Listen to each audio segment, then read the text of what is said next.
All right, let's go out to the Bay Area and bring in our NBA expert, Ric Bucher. Yesterday, Rick, you saw Marcellus and I conducted a wide-ranging interview with NBA great Isiah Thomas. Isiah had some very interesting things to say about Michael Jordan and the Last Dance documentary. We started out the interview just basically asking Isiah what he thinks of MJ. We've heard what MJ thinks of him. He called Isiah an a-hole and said he hated him. Listen to what Isiah said he thinks of Michael Jordan. I'm going to call timeout on the feud because really, I wasn't fighting him. I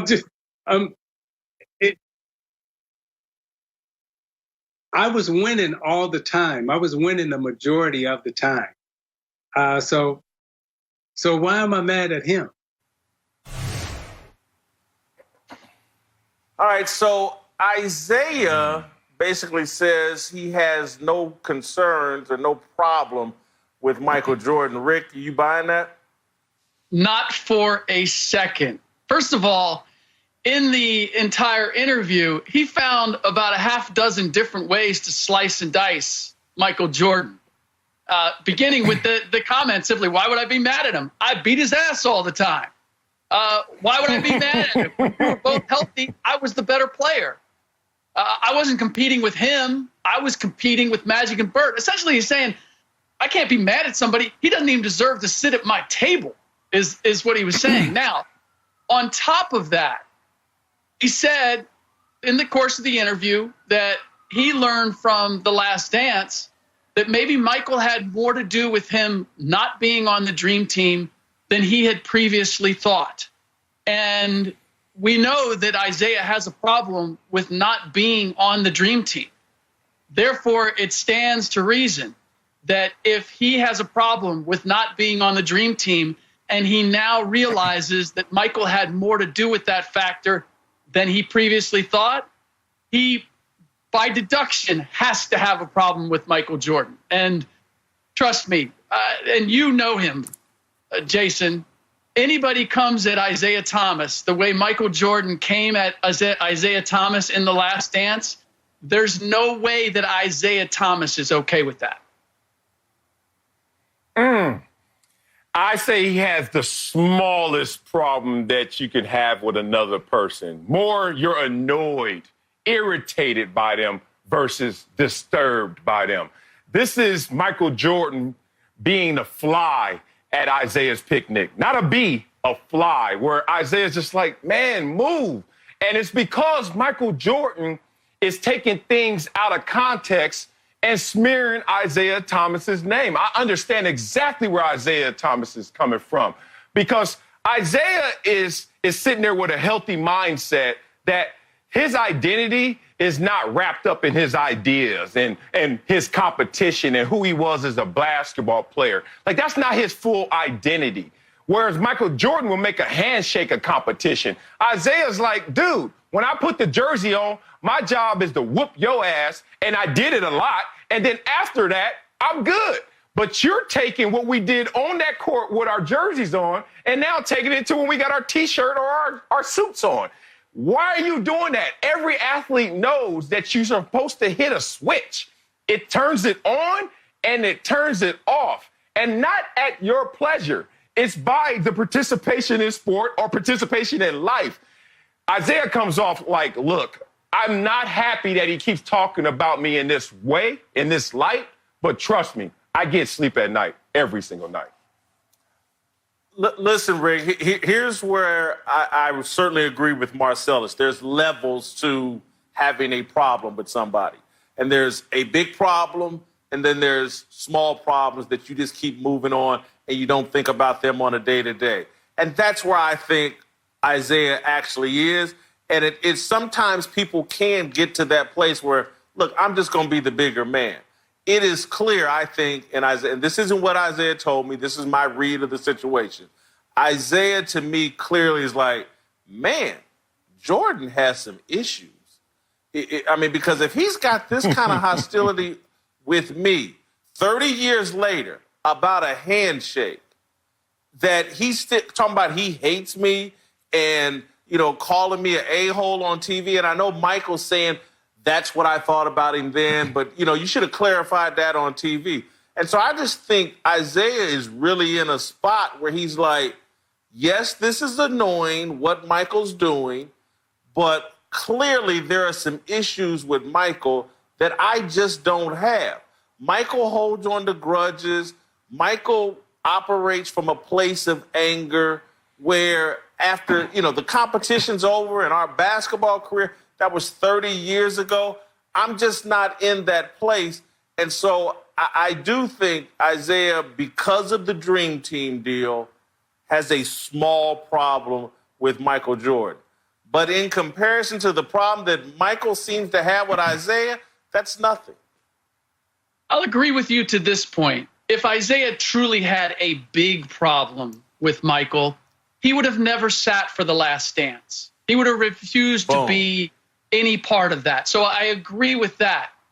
But very slyly, and there's a reason that one of his nicknames is the baby-faced assassin, is Isiah will come on and he's still competing too, because he's telling us all the things that the Detroit Pistons represented and that they're not being recognized to the level that they should by Michael Jordan, the Chicago Bulls, or the NBA in general. So that competition between them, whether it's they're wearing a uniform or not, that's still ongoing. And I dare say that's why Isiah did The Last Dance. And by the way, it's one of the questions that I would have loved to ask. So why did you do it? Why did you go on? Why did you participate in this thing, not knowing what the end result was going to look like? And I believe it's in part because Isiah still has a message that he wants to get out there too. I hear you, Rick. I just think that Isiah sat down because he's in a healthy place. And he's like, look, we had our wars. We helped build each other up. I have tremendous respect for him, not only as an opponent and player, but also as a businessman and the icon he's become. Respect to that. Yeah, I'll sit down and talk glowingly about Michael Jordan, because you already know built into me talking good about Jordan is that I'm talking great about Isiah because I was better than Jordan, or in my mind, our team certainly was better than Jordan's in our healthy times playing. So if you're Isiah, you really don't think you have anything to lose. And who is to fathom that he still is holding on to this grudge with that type of grip? And then he would not only do it, but he would continue to replay the same grudge. I think Isiah got caught off guard, really got sideswiped by MJ's mindset and MJ's feelings towards it versus where he was. So I would have done the same thing if I were Isiah. Sat down, gave him his props. Yeah, I think Isiah sat down with the interview because, one, it's like he knows there's a narrative about him and the Pistons that was going to be portrayed in the documentary, and he wanted his say-so to put some spin on that. You got to remember, what's left on the cutting room floor? I'm sure they asked Isiah a plethora of questions, and a small percentage of it actually made the documentary. And so I don't blame Isiah for, he knew the thing was going to be popular. He presented himself in a really classy way. And so I think the documentary actually a good look for Isiah. But let's move on, because here's one thing that Isiah provided context on yesterday that moved me. And again, I'm someone that knows Isiah well. I remember all of this once my memory is pushed. Isiah made a point about what led to them not shaking the Bulls' hands after getting swept in the Eastern Conference playoffs. Before that, they won, I think it was after Game 3. Michael Jordan called us undeserving champions and said that, we were bad for basketball and everything else. Now, we had a long, hard journey to become champions. We had to fight through Boston. We had to fight through LA. And we had a lot of ups and downs, just like every champion does. And we felt that we deserved our championship and worked hard to get it. And to have him say that we were undeserving, that really did cut, and it cut deep. All right, I think this leads to a real question for me, and I was glad he reset this.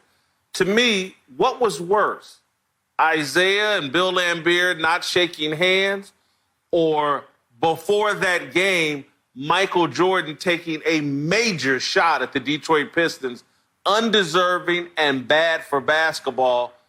Marcellus, I'm sorry, we'll start with Rick. Rick, what was worse, the handshake or the shot taken before the game? For me, without question, it's what Michael said, because he is delegitimizing their championship. And he's saying, for me, the handshake is, I don't respect you, Michael, or I don't respect you, the Bulls. For Michael to say what he said is, nobody respects you guys.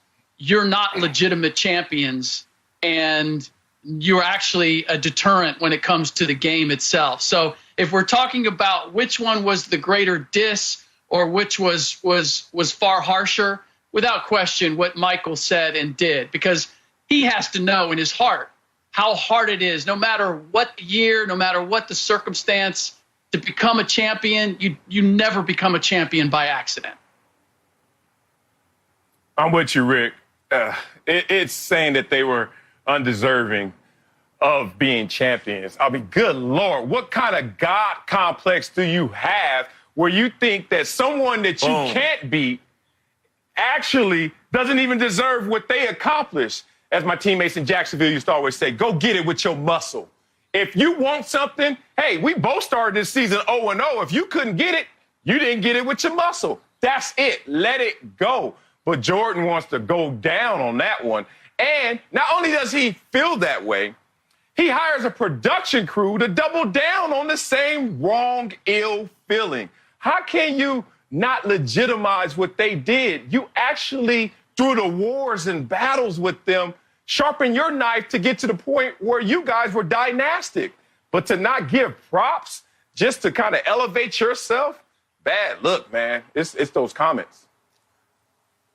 Yeah, total agreement with you all. And I just want people to understand where Isiah is coming from in this. Detroit, they're representing Detroit. If you know anything about the city of Detroit, it has a lot of pride because it doesn't have a lot of economic high-end achievement. It's a depressed city and area. And so when Michael Jordan takes that kind of shot at a black city, and Isiah Thomas, Joe Dumars, or Dennis Rodman, they're the major representation, Bill Laimbeer, the major representation of that city and what that city can achieve. And then you, from a very elitist point of view, say that's not legitimate, you're undeserving, you're Detroit, you're basically bad for basketball. They had every damn right to be offended, and it doesn't excuse what they did, but Isiah has apologized for the lack of handshake. Has Michael Jordan said a damn word about taking a dump on what they accomplished? And then to further delegitimize Isiah Thomas because you got a grudge about being frozen out in an all-star game when you're a rookie, you hold him off the damn dream team. You try to diminish this man's entire career. Of course, to me, what Isiah did was much worse. Thanks for watching. Subscribe here to get the latest from the show. And be sure to check out more of the best clips from Speak For Yourself or go watch a few segments from our other shows on FS1.